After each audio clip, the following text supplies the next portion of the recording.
히브리서 9장 19절에서 22절까지 말씀 같이 보도록 하겠습니다.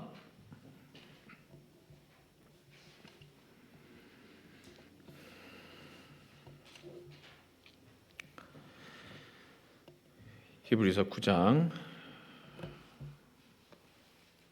19절에서 22절까지 말씀 같이 보도록 하겠습니다. 우리 찾으신 줄 알고 저와 함께 네 구절 19절부터 22절까지 말씀 저와 함께 합독하도록 하겠습니다. 시작. 모세가 율법대로 모든 계명을 온 백성에게 말한 후에 송아지와 염소의 피 및 물과 붉은 양털과 우슬초를 취하여 그 두루마기와 온 백성에게 뿌리며 이르되 이는 하나님이 너희에게 명하신 언약의 피라 하고 또한 이와 같이 피를 장막과 섬기는 일에 쓰는 모든 그릇에 뿌렸느니라. 율법을 따라 거의 모든 물건이 피로써 정결하게 되나니 피 흘림이 없은즉 사함이 없느니라. 아멘. 제가 한번 기도하겠습니다. 걸어가신 아버지 하나님, 정말 말씀 그대로 피 흘림이 없은즉 사함이 없다. 정말 이 말씀 그대로입니다. 예수 그리스도의 보혈이 우리 모든 죄를 깨끗게 하심을 믿습니다. 오늘 그 예수님의 보혈을 다시 한번 우리 마음 가운데 깊이 새기는 말씀 시간 될 수 있도록 함께하여 주시옵소서. 예수님의 이름으로 기도합니다. 아멘. 나는 예수의 보혈을 만났는가? 라는 제목으로 말씀 전하기 원합니다. 좋은 설교자는 어떤 설교자일까? 저도 설교를 하는 사람이지만 계속 배워야 되겠죠? 근데 다 특징이 있어요.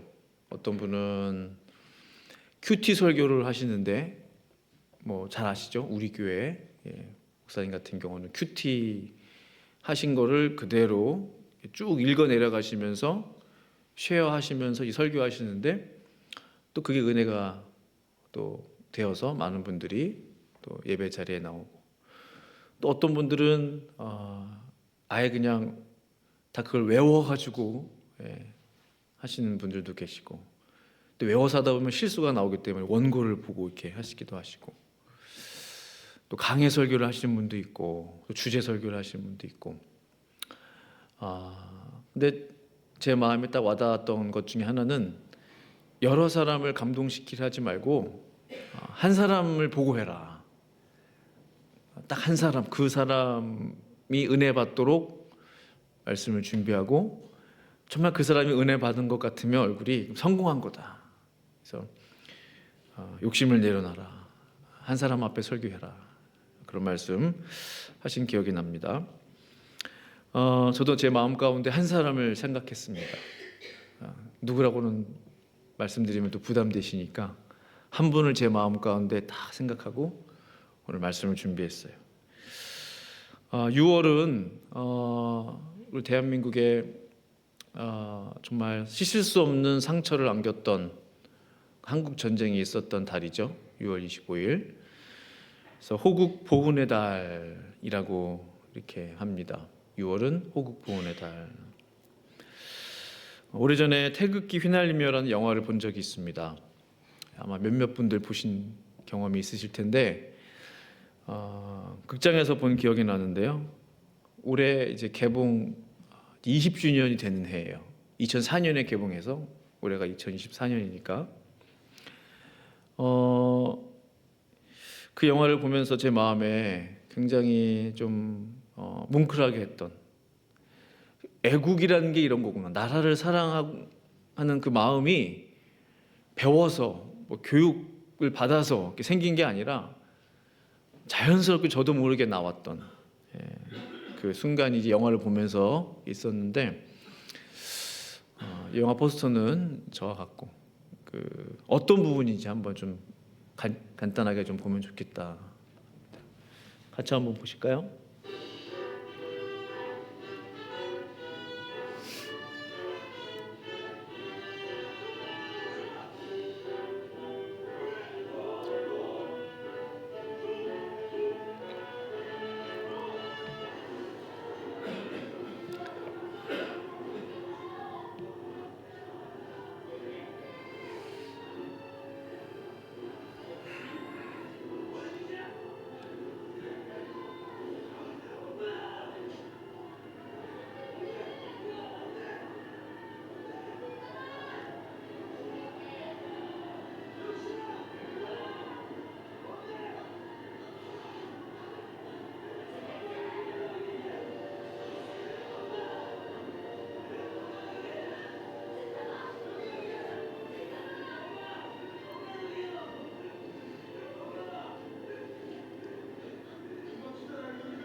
네, 좀 극적이죠. 네, 저 장면 볼 때 막 눈물이 쏟아졌던 기억이 나요. 뭐 극이지만 50년 전에 정말로 많은 젊은이들이 전쟁터에 끌려갔겠구나. 18세 이상이라는 이유만으로 그냥 갑자기 끌려가서 뭐 쥐도새도 모르게 죽게 되고 총알바지가 되고 사랑하는 부모 형제들과 생이별을 했겠구나. 얼마나 많은 젊은 청춘들의 피가 이 한반도 땅에 뿌려졌을까. 너무 마음이 아팠어요. 안타까웠어요. 피의 대가는 참으로 처절하다.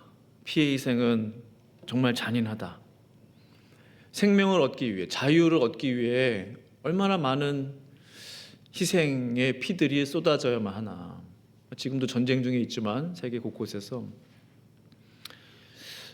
생명을 얻기 위해서는 피의 희생이 따르기 마련이구나. 참으로 가슴 아프지만 이것이 현실입니다. 그것이 역사입니다. 영적인 생명의 원리도 똑같다는 생각을 하게 돼요.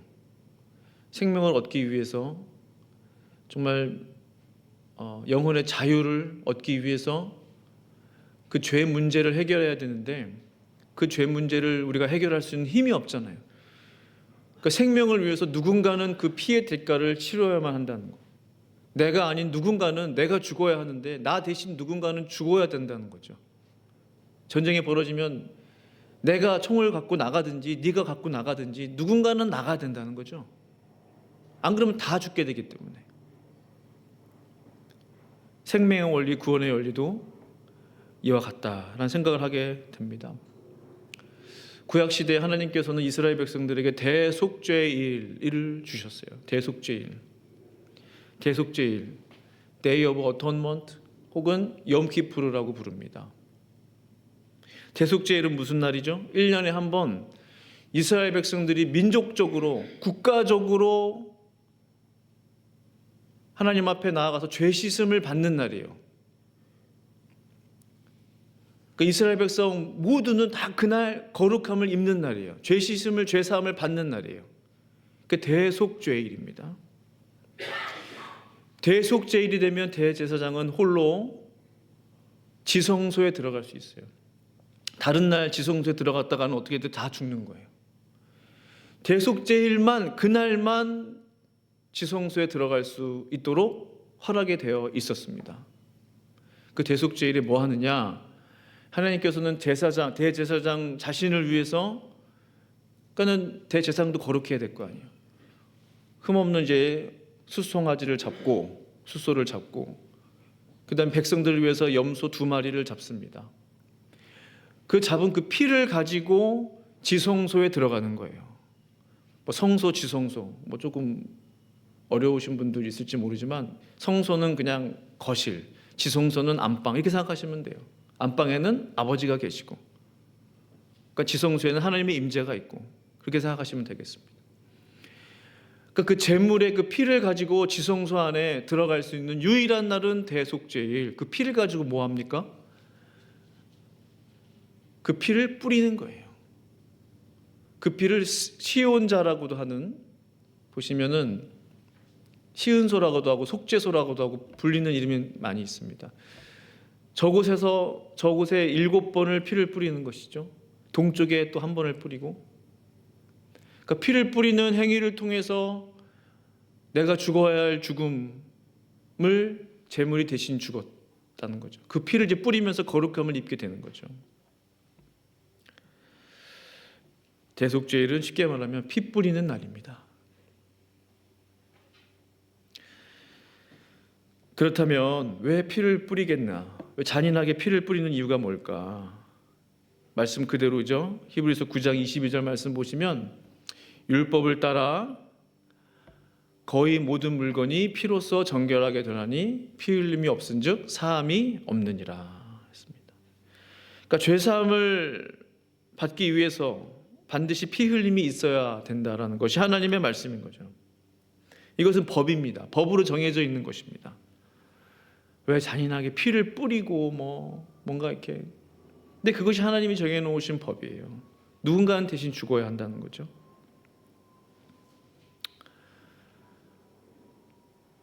죄의 삭은 사망이에요. 그러니까 죄의 값은 사망이기 때문에 누군가는 대신 죽어야만 한다라는 것입니다. 그만큼 죄는 무서운 것입니다. 죄의 결과는 혹독합니다. 여기서 한 가지 질문이 있어요. 그럼 계속해서 대속제일의 짐승을 제물을 잡고 또 그 피를 이제 뿌리고 나 대신 피를 흘리게 함으로 죄 사함을 받으면 안 되나? 대속제일만으로는 부족한가? 그런 질문이 들 수 있습니다. 꼭 구주의 아들 예수님께서 이 땅에 오셔야만 하는가?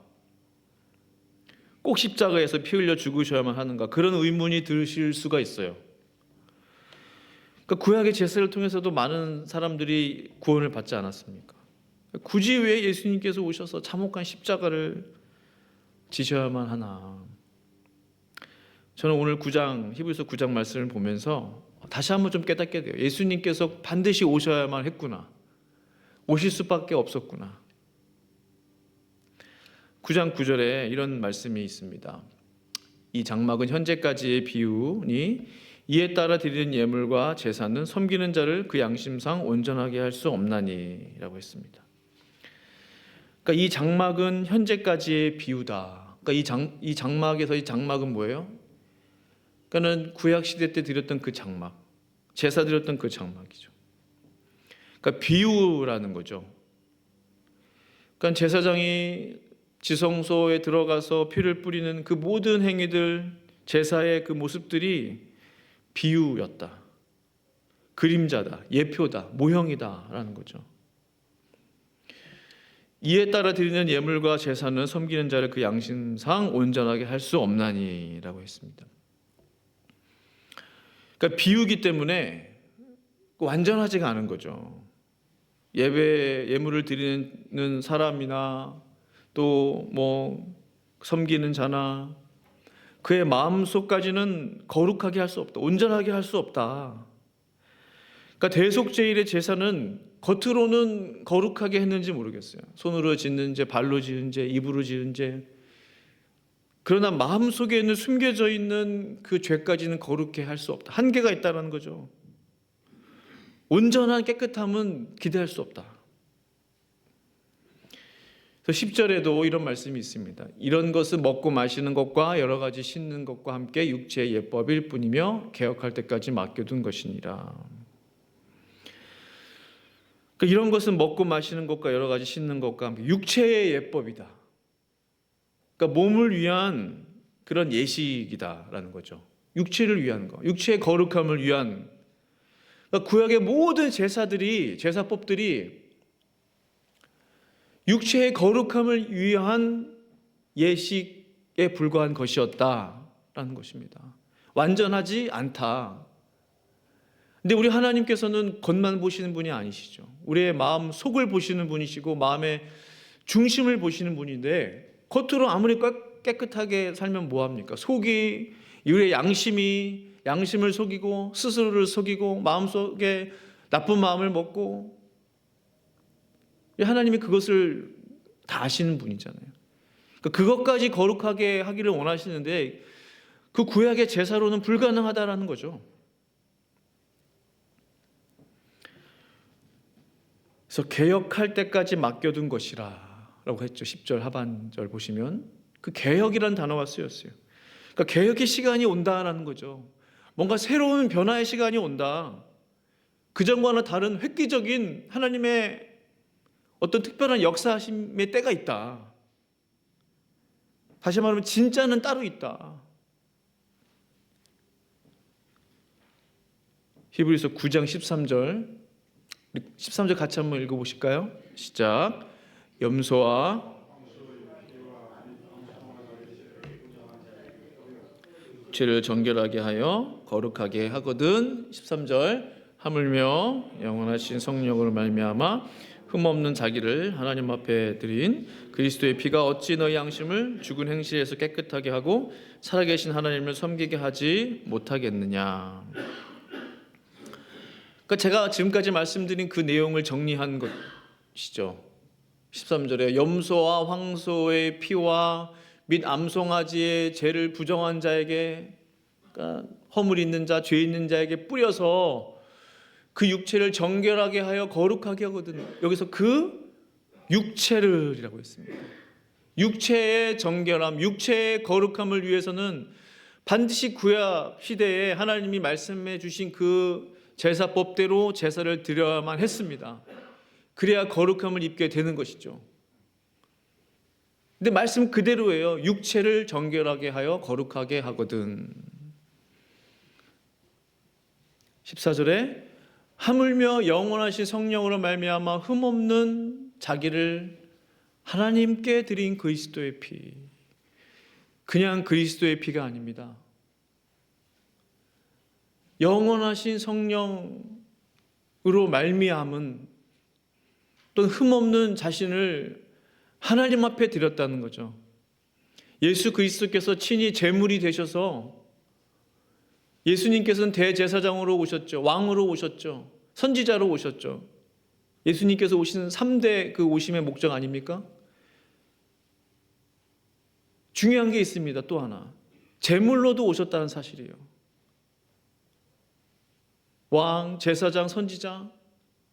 간과할 수 없는 또 한 가지는 하나님 앞에 스스로를 제물로서 드렸다는 사실이죠.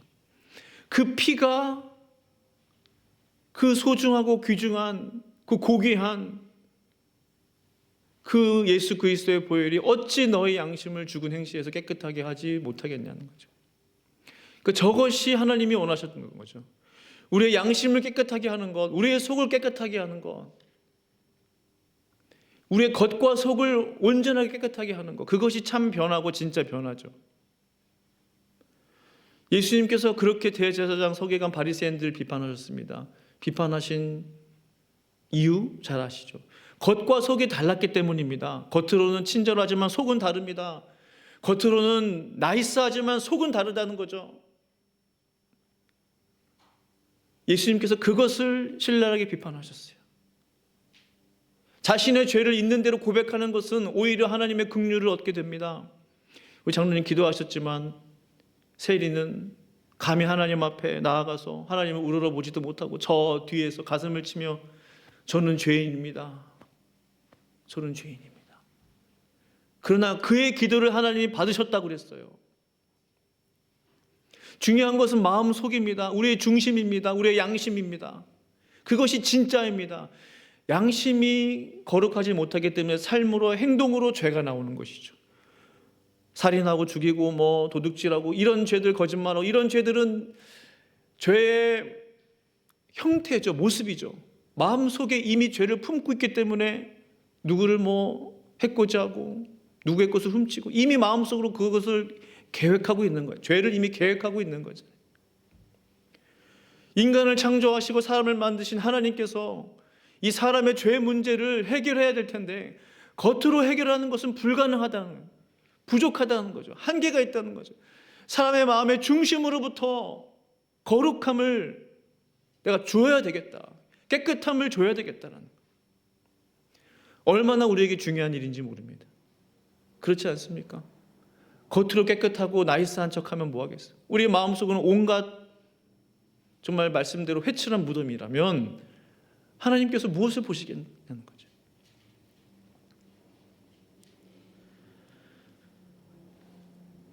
너희 양심을 죽은 행시에서 깨끗하게 하고, 이 뒤에 말씀이 참 중요합니다. 살아계신 하나님을 섬기게 하지 못하겠느냐.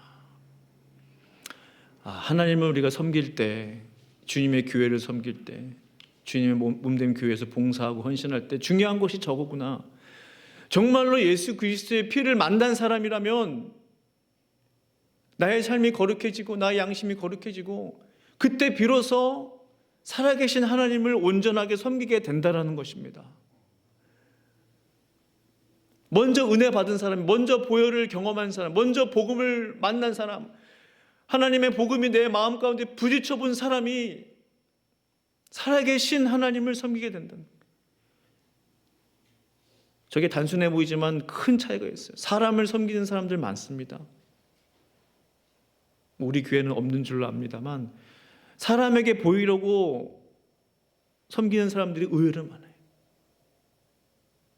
그러나 성경은 분명히 말씀하고 있어요. 우리가 누굴 섬기는 거예요? 살아계신 하나님을 섬기는 사람들인 거죠. 살아계신 하나님을 섬기되 하나님께서 말씀하셨죠.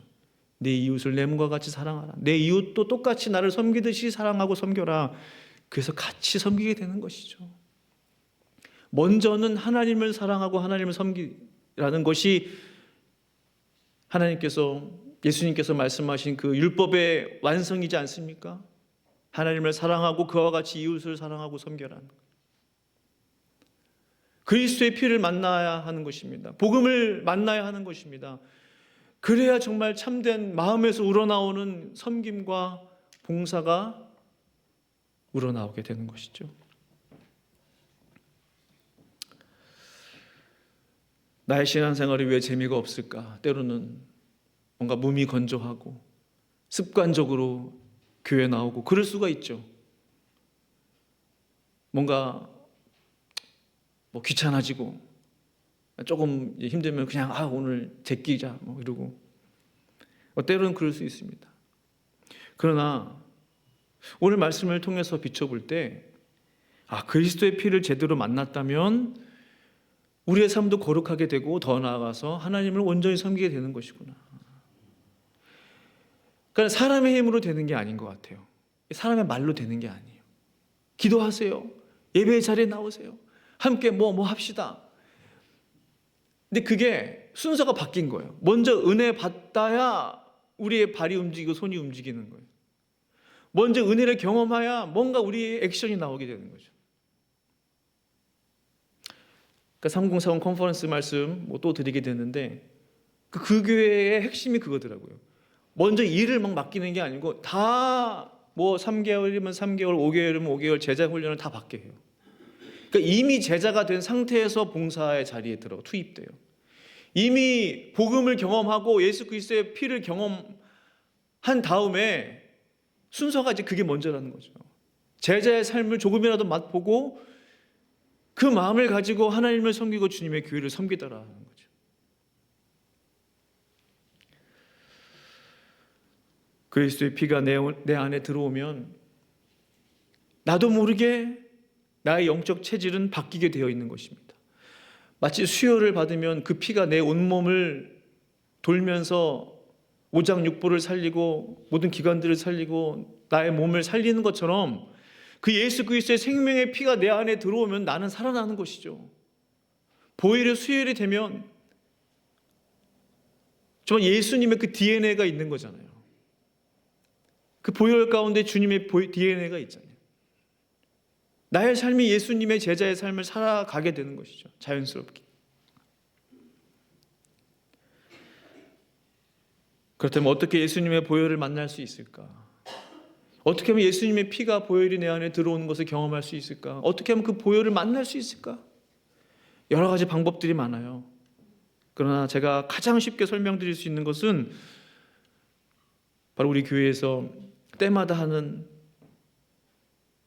예전이 있죠. 바로 성찬식입니다. 고린도전서 11장 23절 25절 말씀 보시면 우리 23, 24 같이 한번 읽어보실까요? 시작. 내가 너희에게 비시던 밤에 떡을 가지사 축사하시고 떼어 이르시되 이것은 너희를 위하는 내 몸이니 이것을 행하여 나를 기념하라 하시고 식후에 또한 그와 같이 잔을 가지시고 이르시되 이 잔은 내 피로 세운 새 언약이니 이것을 행하여 마실 때마다 나를 기념하라 하셨으니. 아멘. 주님께서 제자들과 함께 십자가를 지시기 전에 누가복음에 그런 말씀이 있어요. 내가 이 유월절 먹기를 기대하고 기다렸노라. 말씀 보신 분도 계시죠. 정말 예수님께서 이 시간 갖기를 기다리고 기다렸다는 거예요. 이제 곧 그날 다음날 되면 십자가에 돌아가실 텐데 너무나 중요한 거죠. 그 십자가, 예수님의 그 십자가 보혈과 이 성찬식과 아주 연결이 되어 있는 거죠. 떡을 나눠주시면서 떡을 떼어주시면서 이것은 내 몸이다. 이것을 행하여 나를 기념하라. 이것을 행하여 내가 없더라도 계속 너희들끼리 떡을 떼어라. 그 나를 생각해라. 나를 묵상해라. 이것이죠. 나를 기념하라. 잔을 가지시면서도 이것은 내 피로 세운 새 언약이다. 이것을 행하라는 거예요. 잔을 나누라는 거예요. 이것은 내 피라는 거예요. 성찬을 할 때마다 이것은 주님의 피구나. 떡을 먹을 때마다 이것은 주님의 몸이구나. 바로 우리가 우리 교회에서 행하는 성찬식을 할 때마다 주님의 몸과 주님의 피를 받아들임으로 우리 영혼의 그 주님의 살과 피가 우리 안에 들어올 수 있도록 하는 것이 성찬 예식이지 않겠습니까? 정말로 그렇습니다. 그런 마음으로 우리가 성찬식을 대하면 뭔가 다르다는 거죠. 주님의 피를 내 마음 가운데, 내 영혼 가운데 받아들입니다. 내 영혼을 새롭게 하여 주소서. 내 마음을 새롭게 하여 주소서. 예수 닮게 하소서. 예수님의 DNA가 내 안에 들어오게 하소서.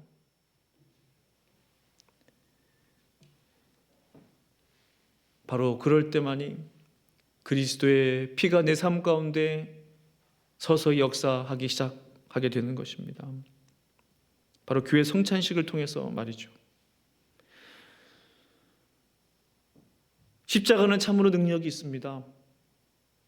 예수 그리스도의 십자가는 성경 곳곳에 보면 참으로 약속이 있는 하나님의 능력 그 자체인 것입니다. 마지막으로 이 말씀 같이 나누고 말씀을 정리하기 원하는데요. 정말로 능력 있는 십자가인가? 우린 이방인이고 우린 이스라엘 백성들도 아니고 우리는 아시아인이고 또 한국 사람들이고 정말 예수님의 십자가가 내 안에 힘이 될 것이냐? 에베소서 2장 16절부터 말씀 같이 한번 보시도록 하겠습니다. 또 십자가로 이 둘을 한 몸으로 하나님과 화목하게 하려 하심이라. 원수된 것을 십자가로 소멸하시고 했습니다. 바로 이 예수 그리스도의 십자가로 이 둘을 한 몸으로 두 지체가 있다는 거죠. 근데 한 몸이 될 수 있도록 그 십자가가 화목해 하는 역할을 하게 된다는 거죠. 원수된 것을 십자가로 소멸하신다는 거예요. 우리의 삶을 보면 얼마나 원수된 것들이 많습니까? 저 원수된 것을 의미하는 것은 사실은 이스라엘 백성들과 그 이방인들을 말하는 거예요. 지금도 싸우고 있지 않습니까? 선택받은 이스라엘 백성들, 그리고 선택받지 못한 그 외에 나머지 이방인들, 외인들, 지금도 끊임없이 원수지간이에요. 그러나 예수 그리스도의 십자가가 그들 가운데 임할 때 그 원수된 것을 다 소멸하게 된다는 거죠. 십자가가 우리의 삶 가운데 적용해 본다면 우리의 마음에 들지 않는 사람도 있을 것입니다. 어떻게 우리가 다 물론 모든 사람들과 좋은 관계를 유지해야죠. 말을 하지 않을 뿐이지 솔직하게 얘기하기 시작하면 얼마나 마음에 들지 않는 사람 주변에 많겠어요. 그러나 우리는 예수 믿는 사람들이고 저 십자가로 구원받은 사람들입니다. 저 십자가가 하는 역할은 원수된 것을 소멸하게 된다는 거예요. 그 예수님의 십자가를 만나야 하는 이유는 바로 저것에 있는 것입니다. 내가 어떻게 저 사람을 사랑할 수 있을까? 내가 어떻게 저 사람을 용납할 수 있을까? 바로 십자가가 그 일을 가능하게 한다는 것이죠. 17절에 또 오셔서 먼 데 있는 너에게 평안을 전하시고 가까운 데 있는 자들에게 평안을 전하셨으니 먼 데 있는 사람들은 누구입니까? 바로 저와 성도님들이에요. 복음에는 외인에 있는 사람들, 전혀 복음을 알지 못했던 이방인들이에요. 우리는 제가 자주 말씀드리지 않습니까? 가까운 데 있는 사람들은 선택받은 이스라엘 백성들이에요.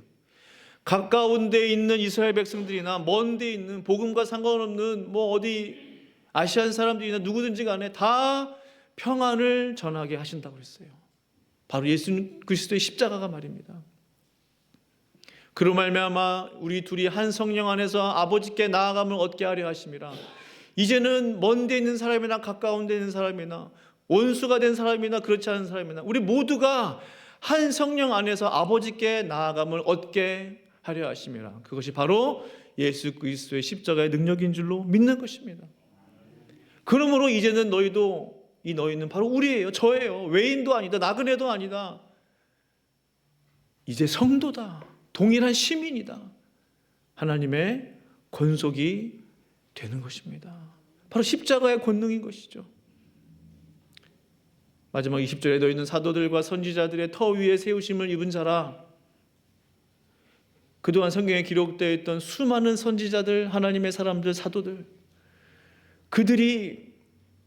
우리가 그들을 터 위에 세움을 받은 사람들이에요. 그분들이 뿌려놓은 복음, 그들이 뿌려놓은 땀과 피, 열정, 그 위에 우리는 세움을 받은 이방인들인 것입니다. 바로 예수님도 그들과 함께 친히 모퉁이 돌 저 밑에 어디 구석에 하나, 돌 하나, 그 위에 우리 이방인들은 선지자와 사도들과 예수님 위에 세움을 받은 하나님의 백성, 하나님의 권속이 된다는 사실입니다. 이것이 바로 십자가의 능력입니다. 바로 십자가 예수 그리스도의 보혈에 가진 힘입니다. 사랑하는 성도 여러분, 성도님들께서는 예수님의 십자가를 만나셨습니까? 한번 질문해 보세요, 스스로. 나는 정말로 예수님의 십자가를 만났나? 정말로 내 속에 예수님의 보혈이 흐르고 있나?